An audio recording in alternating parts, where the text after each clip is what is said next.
उपस्थित हैं अभी इस समय, इस जगह पर मैंने बहुत सारे फिल्मी गीत गाए। रामलीलाओं में यहाँ स्टेज पर बहुत सारे, छोटा सा बहुत सारे गीत, फिल्मी गीत गाए। और स्कूल की तरफ से, उत्तर रेलवे प्राइमरी स्कूल की तरफ से मैंने बहुत सारे प्रोग्राम्स किए। मैं और मेरा brother Binnu, pastor Binnu Johnson जो कनाडा में है, हम दोनों यहाँ पढ़ते थे और हम यहाँ गीत गाते थे। यहाँ बहुत पुरानी बात है, 60 की, 55 की, 60 की, 1960 की बहुत पुरानी बात है। परमेश्वर का धन्यवाद देता हूँ मैं कि वो जीवन कुछ और था, लेकिन ये जीवन कुछ और है। मैंने परमेश्वर के उस प्रेम को जाना बड़ी बारीकी से। अपने विश्वासी जीवन के 37 सालों में मैंने पहचाना, जाना कि यीशु मसीह वो बालक, जो असहाय बालक है, जो चरनी में है, वो आखिर है कौन और वो क्यों इस चरनी में आया। आपने अभी बहुत अच्छे अच्छे गीतों पर डांस किया बच्चों ने, और ये नाटक भी हमने प्ले देखे और हमने बहुत आनंद मनाया है।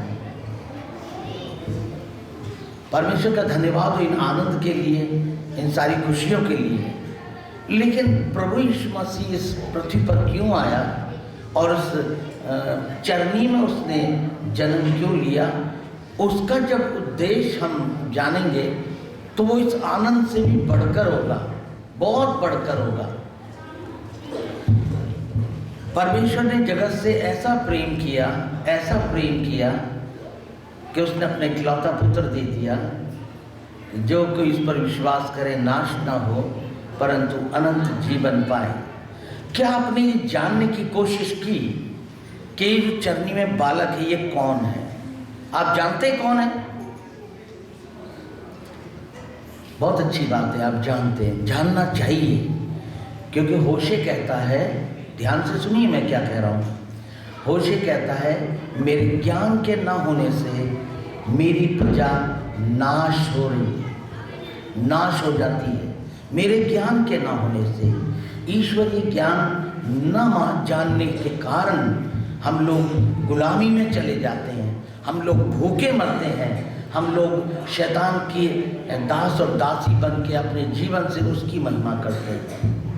और बहुत सारे लोग हैं जो अपने आप को मसीह तो कहते हैं लेकिन नहीं जानते कि यीशु इस पृथ्वी पर क्यों आया। मैं बताता हूँ आपको वो कौन है। ये बालक के विषय में अगर आप यूहन्ना 1:1 में अगर पढ़ेंगे, यूहन्ना रचित सुसमाचार उसका पहला अध्याय, उसका पहला पद, आप जानते हैं क्या लिखा है वहां पे? आदि में वचन था, वचन परमेश्वर के साथ था और वचन स्वयं परमेश्वर था। प्रकाशित वक्त उसका 19 अध्याय, उसका 13 पद अगर आप पढ़ेंगे, 12-13 पद पढ़ेंगे तो इस वचन के बारे में लिखा है, उसकी आंखें आग की ज्वाला हैं और उसके सिर पर बहुत सारे मुकुट हैं और उसका एक नाम लिखा है जिसे उसको छोड़कर कोई नहीं जानता, और वह लहू से छिड़का हुआ वस्त्र पहने हैं। और उसका नाम आप जानते क्या है? क्या है उसका नाम? उसका नाम वचन है। उसका नाम क्या है? परमेश्वर का वचन। वो विजेता के रूप में 19वें अध्याय में प्रकाशित वाक्य में विजेता के रूप में खड़ा है, सब कुछ जीत करके। वो राजा का राजा और प्रभुओं का प्रभु है। हम उसको चरनी में देखते हैं और उस चरनी के ही चक्कर लगाते रहते हैं, वहीं गाते रहते हैं। आज हमारे आंगन में खुशियों के फूल खिले हैं, जगमग दीप जले हैं, बात यहाँ खत्म। किसी ने गीत लिखा है, एक हमारे मित्र हैं पास्टर कुमार, उन्होंने कहा, एक मानव मौत लाया, दूजा जीवन देने आया, चरनी है सूली बिन सूनी और सूली है चरनी बिन सूनी। यदि आप चरनी का जिक्र करते हैं, उस बालक का जिक्र करते हैं, उस बालक को याद करते हैं, तो याद रखिए आपको उस सलीब को भी याद करना पड़ेगा, तभी आपको पता लगेगा यीशु मसीह के आने का उद्देश्य। नहीं तो आप यूं ही इकट्ठे होते रहेंगे, यूं ही अपने शरीर को हिलाते रहेंगे, आनंद मनाते रहेंगे, ऊपरी तौर पर आप नहीं जान पाएंगे कि यीशु क्यों उस चरनी में आया। और वचन देहधारी हुआ, 14 पद, यूहन्ना रचित सुसमाचार पहला अध्याय उसका 14 पद। और वचन देहधारी हुआ, कौन सा वचन? उत्पत्ति पहला अध्याय, परमेश्वर ने कहा और हो गया। सारी सृष्टि को रच के रख दिया उसने। ये वही है जिसने निर्गमन 3 अध्याय में जलती हुई झाड़ियों में मूसा को दर्शन दिया। क्या नाम है उसका? मैं जो हूं सो हूं, वो है। आप उसको निधि बालक मत समझिए, वहां जो चरनी में बैठा है, ताली बजाया, गा लिया, नाच लिया, नो, उससे बढ़कर है। आप समझिए वो राजाओं का राजा, प्रभु का प्रतापी परमेश्वर है, सर्वशक्तिमान प्रभु परमेश्वर है। उसने मनुष्य को अपने हाथों से मिट्टी से रचा और अपना श्वास फूंका और आदम जीवित प्राणी बन गया। आपने विचार किया इन बातों पर? वो बालक बनकर आया। क्यों आया? आप जानते क्यों आया? मरियम से और यूसुफ से कहा, लूका और मत्ती पहला अध्याय, मरियम से और यूसुफ से दोनों से कहा, तू उसका नाम क्या रखना? यीशु रखना। यीशु का मतलब क्या है? यूसुफ को बताया तो उसका नाम यीशु रखना, क्योंकि वो अपने लोगों का उनके पापों से उद्धार करेगा। ये चरनी में ना बालक, ये उद्धारक है, ये उद्धार करने आया आपका। सिर्फ गा के मत रह जाना, नाच के मत रह जाना, जब तक कि आप उस सलीब पर बहते हुए उस लहू के सोते में डुबकी नहीं लगाते, जब तक कि उसके बहाए गए लहू में आप अपने पापों को नहीं धोते, तब तक आपके लिए क्रिसमस सोना का सोना ही रहेगा। 4 दिन की चांदनी, फिर वही अंधेरी रात। वो उद्धार करने आया। कैसे? पापों से उद्धार करने आया। वो पापों से उद्धार करने आया आपका। बाइबल कहती है, रोमियो 3:23 क्या कहती है? सबने पाप किया है। किसने?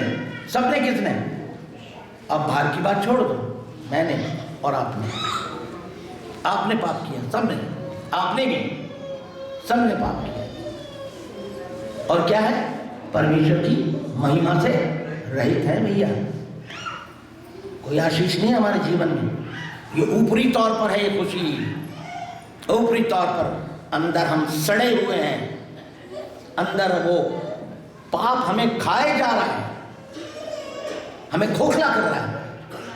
हमारे देश की परिस्थिति क्या है? इस पृथ्वी की परिस्थिति क्या है? मानव जाति की परिस्थिति क्या है? पापों के कारण कितना नीचे गिर चुका है।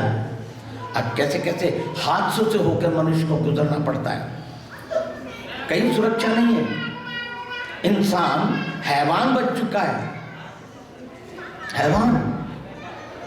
एक व्यक्ति ने, पढ़े लिखे लड़के ने, जवान बच्चे ने, एक कुत्ते के पिल्ले को लिया और छत के ऊपर चढ़ के 4 मंजिला पर से नीचे फेंक दिया।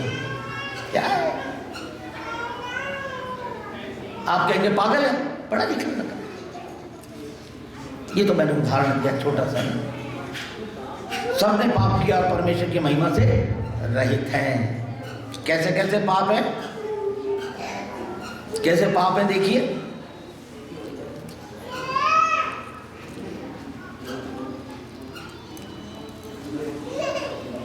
आप अगर मरकुस रचित सुसमाचार उसका 7वां अध्याय पढ़ेंगे तो वहां लिखा है कि मनुष्य के मन से, अंदर से, मन से, भीतर से बुरी बुरी चिंता, बुरी बुरी बातें और गंदी व्यभिचार पर स्त्री गमन, और ये सब चीजें निकलती है अंदर से। और गलातियों उसका 5वां अध्याय 19-20 क्या कहता है? शरीर के काम तो प्रकट है। आप पढ़िए मेरे साथ, निकालिए मेरे साथ, गलातियों 5:19। शरीर के काम तो प्रकट है, अर्थात व्यभिचार, गंदे काम, लुचपन, मूर्ति पूजा, टोना, बैर, झगड़ा, ईर्ष्या, क्रोध, विरोध, फूट, विदन, डाह, मतवालापन, लीला क्रीड़ा और इनके ऐसे और काम हैं। पौलुस कहता है इनके विषय में मैं तुमको पहले से कह देता हूं, जैसा पहले कह भी चुका हूं, कि ऐसे ऐसे काम करने वाले परमेश्वर के राज्य के वारिस नहीं होंगे। यह है इंसान का जीवन। प्रभु यीशु मसीह इसलिए आया कि वह हमारे लिए इन पापों के बदले अपना बलिदान दे, अपने आप को बलिदान कर दे, सलीबी मौत वो सहे, वो दर्द सहे हमारे लिए, क्योंकि अपराध हमने किए थे। यशाया 53 कहता है निश्चय उसने हमारे रोगों को सह लिया और हमारे दुखों को उठा लिया, और हमारी अपराधों के कारण घायल किया गया। वो हमारे हमारे हमारे किसके पापों के कारण? क्योंकि बाइबल तो ये कहती है जो पाप से अज्ञात था उसी को उसने हमारे लिए पाप ठहराया। हेलो, इधर ध्यान देंगे बेटा, सामने ध्यान देंगे। जो पाप से अज्ञात था उसी को उसने हमारे लिए क्या ठहराया? पाप ठहराया, कि उसमें होकर हम परमेश्वर की धार्मिकता बन जाएं। अपने कर्मों के द्वारा नहीं, अच्छे काम कर लिए अच्छी बात है, लेकिन हम अपने पापों से छुटकारा नहीं पा सकते। यीशु मसीह इसलिए आया और उसका नाम यीशु इसलिए रखा कि वो अपने लोगों का पापों से उद्धार करे। उसने सलीबी मौत सही, उसने अपने आप को बलिदान कर दिया। जब गुड फ्राइडे आएगा, गुड फ्राइडे के समय आप इसके बारे में और अच्छे से चर्चा करते हैं, सीखते हैं कि किस तरह से उसका पसीना मानो लहू की बड़ी बड़ी बूंदें बनकर टपक रहा था। इतना टेंशन और बीपी उसका बढ़ा हुआ था। हे पिता, हो सके तो ये प्याला टल जाए, लेकिन मेरी नहीं वरन तेरी इच्छा पूरी हो, ताकि लोग उद्धार पाए। मेरे और आपके पापों को उठाने के लिए वो आया। यहाँ लिखा है हम तो सबके सब भेड़ों की नाई भटक गए थे, हम सब लोगों ने अपना अपना मार्ग लिया था। यीशु मसीह इसलिए चरनी में आया। लोग क्यों चरनी में, क्यों क्रिसमस मनाते हैं? आप जानते हैं क्यों मनाते हैं? आज बना रहे होंगे। अभी मैंने सुबह सुबह एक वीडियो देखा था, एक फैमिली, मैं जानता हूँ उस फैमिली को, बाहर आग जला रखी है और फिल्मी गीत लगे हुए हैं, सामने कैमरे के आगे उनकी कार खड़ी है। जीविका का घमंड है ना, पहला यूहन्ना 2 अध्याय उसका 16 पद, जीविका का घमंड। और वहाँ पर सारे जने बच्चों के साथ, लेडीज जेंट्स सब डांस कर रहे हैं, फिल्मी गीत चल रहे हैं, मैरी क्रिसमस सबको कर लिखा हुआ आ रहा है, और फिल्मी गीतों पर डांस कर रहे हैं। बेटा ऐसे करना देख, ऐसे करना देख, ऐसे ऐसे डांस करना, डांस कर रहे हैं, वहीं तक रह जाएंगे। किस लिए क्रिसमस किस लिए मनाते हैं? शराब पीने के लिए मिलेगी। आपसे बहुत साल पहले मैंने एक लेख लिखा था और मैं जानता हूँ उस परिवार को। सुबह के समय 25 तारीख की चर्च से लौटे घर और शराब वराब पी उन्होंने और झगड़ा हुआ, और वो बहुत अच्छा भाई था, बहुत ही स्मार्ट था और बहुत मेहनती था। घरेलू झगड़ा हुआ, गृह क्लेश हुआ और उसने अपने ऊपर पेट्रोल छिड़का और आग लगा ली। किस लिए मनाते हैं क्रिसमस? ताकि उन्हें शराब पीने को मिलेगी। और केक आजकल पता है कैसे बनता है? केक कैसा बनता है? दारू डाल करके, पता है हमारे वहाँ पे दारू डाल के बनाते हैं, विशेष डिमांड होती है। आपके यहाँ तो नहीं होता ना ऐसा? अच्छा है, नहीं होता। आप समझिए यीशु मसीह के आने के उद्देश्य को, वो आपके पापों को धोने आया है। यदि आप, जब तक आप अपने पापों से नजात नहीं पाते, क्रिसमस आपके लिए कुछ नहीं है, बेकार है, कोई मतलब नहीं है क्रिसमस का। और ये इसी तरह से चलता रहेगा। मैंने 26-27 साल ऐसे ही बिताया। यहाँ से जाने के बाद हनुमानगढ़ गए, हनुमानगढ़ से हम जयपुर गए। फिर एक दिन मेरे जीवन में आया और एक टीम आई हुई थी, मैसेंजर फॉर क्राइस्ट, बहुत अच्छी म्यूजिकल टीम थी। बहन प्रभाती मोती, आप जानते होंगे इस गीत को, तेरी आराधना करूं, पाप क्षमा कर, जीवन दे दे, दया की याचना करूं। हमारे स्टूडियो में उनका ये रिकॉर्ड हुआ था गीत, आराधना प्रोग्राम रेडियो से आता था। बहुत सुंदर गीत, मैंने बहुत आशीष पाई उससे, और हम साथ में काम करने का अवसर मिला। वो गा रही थी, तेरे पाप धुल सकेंगे आज ही मसीह के द्वारा, सिर्फ एक नजर उठा के देख ले लहू की धारा। एक नजर, आपका क्रिसमस सार्थक हो जाएगा। नहीं तो आप ऐसे ही आएंगे और ऐसे चले जाएंगे, कोई फायदा नहीं। प्रभु यीशु मसीह किस लिए आया? सलीब पर मरने के लिए। जब मैं चन्नी को देखता हूं तो मेरे आंसू बहते, मेरे आंसू बहते, मैं रोता हूं।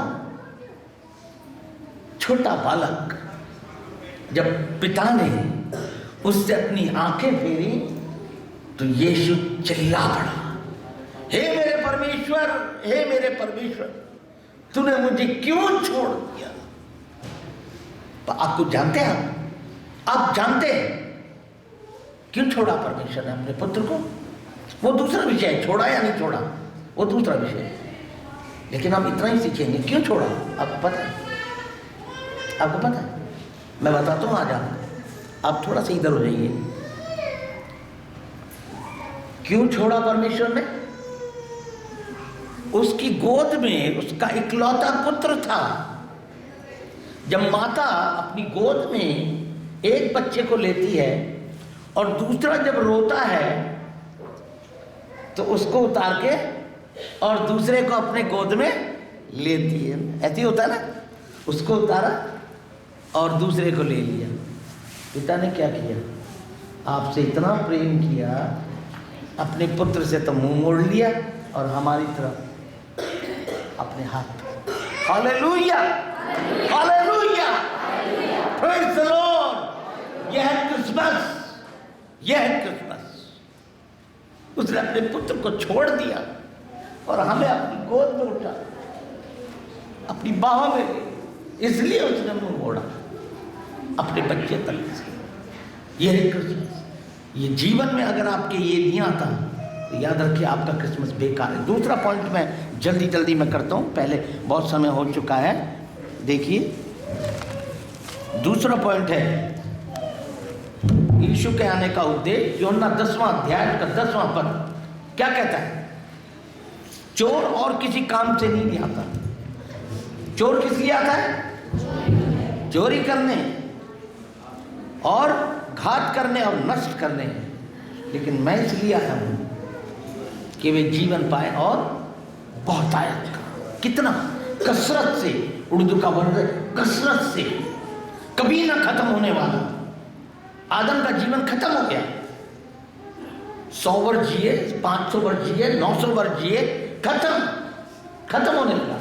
अब 70 वर्ष, कसरत से 80 वर्ष, लेकिन सब मरने लगे।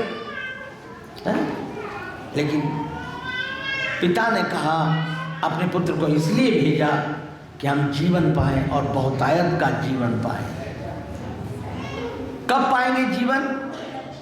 परमेश्वर का वचन बताता है, पहला यूहन्ना 5वां अध्याय उसका 11वां पद, और वह गवाही ये है, परमेश्वर के वचन की गवाही ये है कि उसने, परमेश्वर ने हमें अनंत जीवन दिया है। और ये अनंत जीवन कहाँ मिलेगा? तो चरनी में, जब उस गिफ्ट को, उस उपहार को आप अपने दिल में ग्रहण करेंगे।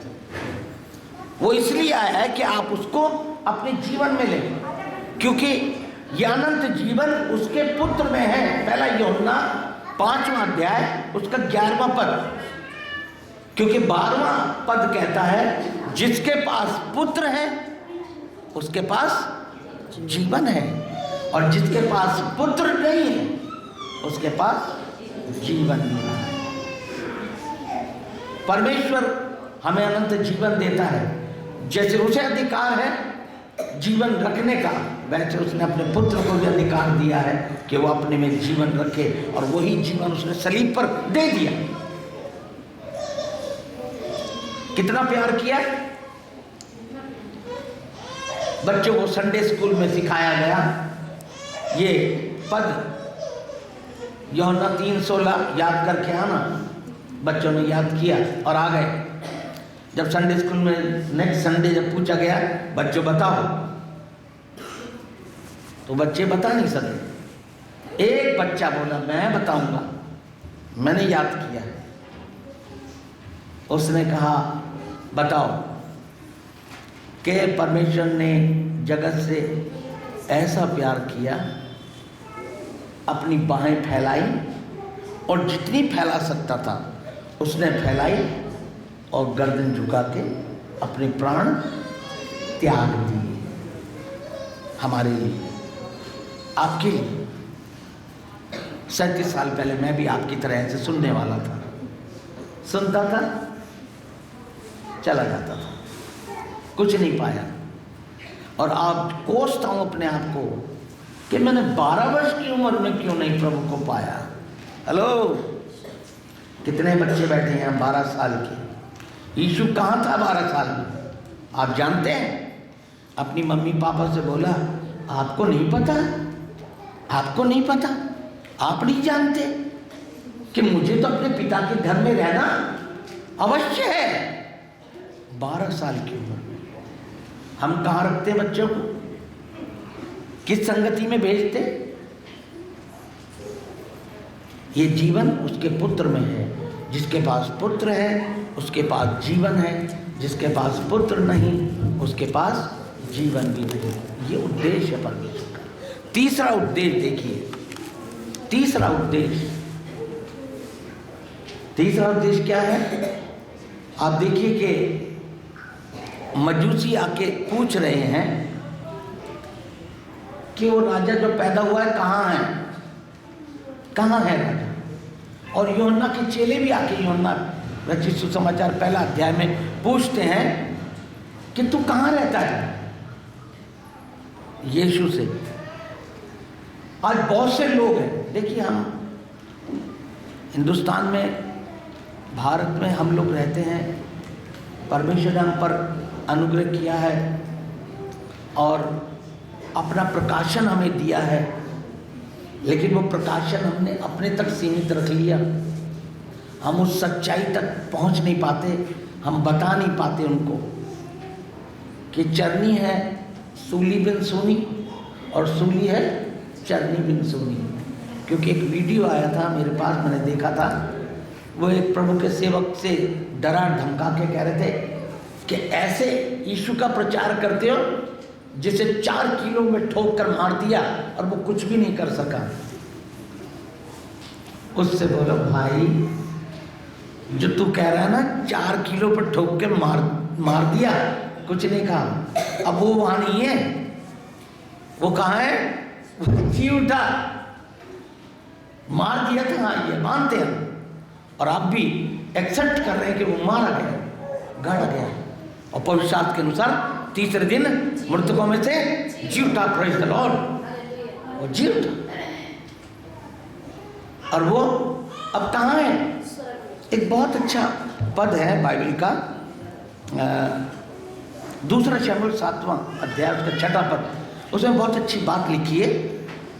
परमेश्वर कह रहा है जिस दिन से मैं इजराइलियों को मिस्र से निकाल के लाया, जिस दिन से, निर्गमन की पुस्तक में 12वें अध्याय में ना, निकाल के लाया, आज तक मैं घर में नहीं रहा, आज तक मैं घर में नहीं रहा।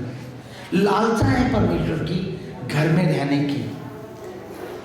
प्रभु यीशु मसीह इसलिए आया स्वर्ग छोड़कर रहने, अपने घर में रहने। कौन है घर? देखिए, पढ़िए मेरे साथ। पहला कुरिन्थियों 6 अध्याय 19 पद। तुम्हारी देह पवित्र आत्मा का मंदिर है जो तुम में बसा हुआ है और तुम्हें परमेश्वर की ओर से मिला है और तुम अपने नहीं हो, दाम देकर मोल लिए गए। तुम्हारी देह पवित्र आत्मा का मंदिर है, वो इसमें रहता है और उसमें रहना चाहता है। अगर किसी ने अपने हृदय को खोला है और अगर उनके अंदर प्रभु यीशु मसीह है और उसमें जड़ पकड़ते, कुलुस्सियों 2 अध्याय का 6-7 पद, जड़ पकड़ते और बढ़ते चले जा रहे हैं तो बहुत अच्छी बात है। प्रेज़ द लॉर्ड, परमेश्वर बहुत आशीष दे। लेकिन अगर अभी भी बहुत से लोग ऐसे हैं जो यीशु को चलने में ही ले गए, यहीं तक ये अच्छे कपड़े पहन लिए, जिंगल बेल गा लिए, क्रिसमस फादर के साथ डांस कर लिया, गिफ्ट ले ली और खत्म। उनके लिए प्रभु चाहता है कि वो आपके हृदय में रहे, चाहता है कि आप अपने हृदय को खोलें। मैंने खोला, तेरे पाप धुल सकेंगे आज ही मसीह के द्वारा। सिर्फ एक नजर उठा के देख ले लहू की द्वारा। पक्का ईसाई था, पक्का ईसाई, पक्का ईसाई। कौन हिला सकता है मुझे, चट्टान को? लेकिन उस दिन टूट गया, जार जार रोया, अश्रु धारा बह रही थी बुरी तरह और सिसकियां बंधी हुई थी। मेरा हृदय खटखटाया, परमेश्वर मैं तेरे दिल में आना चाहता हूं, मैं तेरे दिल में रहना चाहता हूं, क्या तू खोलेगा? मैंने कहा प्रभु खोलूंगा। उस दिन मैंने खोला अपना हृदय। आज तक यीशु छोड़ के नहीं गया मुझे, प्रेज़ द लॉर्ड, आज तक छोड़ के नहीं गया। इतना वफादार है वो। शायद मैंने छोड़ा होगा उसे, मैंने उसको रुलाया होगा, मैंने उसको तड़पाया होगा, मैंने उसको परेशान किया होगा, लेकिन उसने कहा नहीं, तू मेरा है, दाम दे के मोल लिया है तुझे मैंने। प्राण की छुड़ौती तो भारी है। इब्रानियों कहता है बिना लहू बहाए पापों की क्षमा नहीं। मेरे प्रियो, जब तक हम अपने पापों से पश्चाताप नहीं करते और छोड़ भी नहीं देते, तब तक ये क्रिसमस बनाने से कोई मतलब नहीं है। मेरी प्रार्थना है, यदि आप में से कोई अगर ऐसा है जो बिना यीशु के क्रिसमस बना रहा है, केक खा रहा है, नाच रहा है, गा रहा है, और आजकल हमारी भाषा भी ऐसी होगी, हालेलुया, प्रेज़ द लॉर्ड, है ना। एक बहन है, वो जैसे ही फोन करती है मुझे प्रेज़ द लॉर्ड, लेकिन वो पक्की मूर्ति पूजक है। फोन करती है प्रेज़ द लॉर्ड, कैसे हैं आप? बोलो। हमारी लैंग्वेज बदल ली हमने, ऊपर से खोल बदल लिया, लेकिन अंदर से हम वैसे के वैसे। लूका कहता है कि हे निर्बुद्धि मनुष्य, क्या तू ये नहीं जानता कि जिसने बाहर का बनाया है, क्या उसने भीतर की वस्तु नहीं बनाई?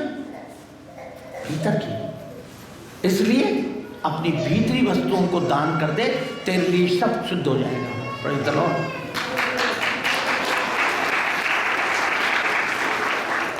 भीतरी वस्तुओं को दान कर दे। कौन सा है भीतरी वस्तु? ये मन तो सब वस्तु में धोखा देने वाला है। मुझे धोखा देता रहा 27 साल तक। मैं अपने आप को मसीह समझता। यहाँ पर चर्च है, मिशन कंपाउंड के पास, वहाँ चर्च है, उसमें जाता था मैं, मेरी मम्मी ले जाती। ये बात अच्छी, मेरी मम्मी पापा बहुत धार्मिक थे और उन्होंने हमारी अगुवाई बहुत अच्छी की, इसलिए मैं आज यहाँ हूँ। हर एक माता पिता के लिए बहुत अच्छा संदेश है कि वो अपने बच्चों को किस मार्ग पर बढ़ा रहे हैं। क्रिसमस की सही टीचिंग्स दीजिए, शिक्षा दीजिए बच्चे को। जब चरनी के दर्शन कराते हैं, चरनी के बारे में बताते हैं, तो सलीब के बारे में बताएं कि यही बालक तेरे लिए सलीब पर ठोका गया है। अगर अपना दिल खोलोगे तो वो तुम्हारे दिल में आएगा और आपके जीवन को बदल कर रख देगा। अपनी पत्री बना लेगा, अपनी सुगंध बना लेगा, नमक बना लेगा, अपनी ज्योति बना लेगा और आपके जीवन से परमेश्वर की महिमा होगी। यदि आप में अगर कोई ऐसा व्यक्ति है, ऐसा बच्चा है, ऐसा जवान है, ऐसे बुजुर्ग भाई बहन हैं जो चाहते हैं कि मैं उनके लिए प्रार्थना करूं और वो चाहते हैं कि पास्टर मैं अपना दिल आज खोलना चाहता हूं, खोलना चाहती हूं, क्या आप चाहते हैं मैं आपके लिए प्रार्थना करूं? आप अपना हाथ मुझे दिखा दीजिए। बस इतना बहुत है, हम प्रार्थना करेंगे। हालेलुया। अपनी आंखें बंद करें। Hallelujah, hallelujah, hallelujah. Thank you Jesus. धन्यवाद प्रभु, तेरी स्तुति हो प्रभु, तेरी प्रशंसा हो प्रभु जी। प्रभु धन्यवाद देता हूँ समय संगति के लिए और तेरे वचन के लिए प्रभु, जो तेरी आत्मा के द्वारा बड़ी कमजोरी में बोया गया प्रभु। प्रभु परमेश्वर, इस वचन को बड़े ध्यान से सुना गया है प्रभु। सुनने वालों को आशीषित कर प्रभु, जिन्होंने अपने हाथ को बढ़ाया है प्रभु। मेरी प्रार्थना है प्रभु, आप उन पर करुणा करें, दया करें प्रभु। तेरे आने के उद्देश्य को समझाया गया प्रभु। तो न केवल प्रभु चरनी में है, बल्कि सलीब पर भी टांगा गया है प्रभु। तो हमारे लिए खींचा गया प्रभु, तो हमारे लिए छेदा गया प्रभु। 39 कोड़े खाए तूने प्रभु, खून का दरिया बह निकला प्रभु। तूने हमारे लिए दुख उठाया प्रभु। तू मर गया, गाड़ा गया और तीसरे दिन मृतकों में से जी उठा, सामर्थ्य के साथ परमेश्वर का पुत्र कहलाया, स्वर्ग में चला गया और दोबारा आने वाला है प्रभु। प्रार्थना इन सब के लिए प्रभु, और खासतौर से जिन्होंने अपने हाथों को दिखाया प्रभु, तेरे आगमन के लिए इनको तैयार कर। इन्होंने अपने दिल को खोला है प्रभु, इनके दिल की चटनी में आ प्रभु आज से ही। और प्रभु इनकी सहायता कर मसीह जीवन में आगे बढ़ने में प्रभु, ताकि प्रभु सब कुछ पूरा करके तेरे नाम की महिमा वो कर सकें प्रभु। तेरा आगमन निकट है, हम सबको अपने आगमन के लिए तैयार कर। इस कलीसिया को, कलीसिया के पास्टर को, परिवार को, हर एक को तेरे हाथों में सौंपते हैं प्रभु। इस प्रबंध के लिए धन्यवाद, तूने मुझे यहाँ लाया इसके लिए धन्यवाद, तूने मुझे इस्तेमाल किया इसके लिए धन्यवाद प्रभु। तेरे हाथों में हर एक के आत्मा प्राण देह को सौंपते हुए प्रभु, और अपने आप को भी तेरे हाथों में सौंपते हुए धन्यवाद के साथ प्रार्थना अपने प्रभु उद्धार करता यीशु मसीह के नाम से मांगते, जोर से बोले आमीन, आमीन, आमीन। Thank you very much. God bless you. प्रभु आपको बहुत आशीष दे।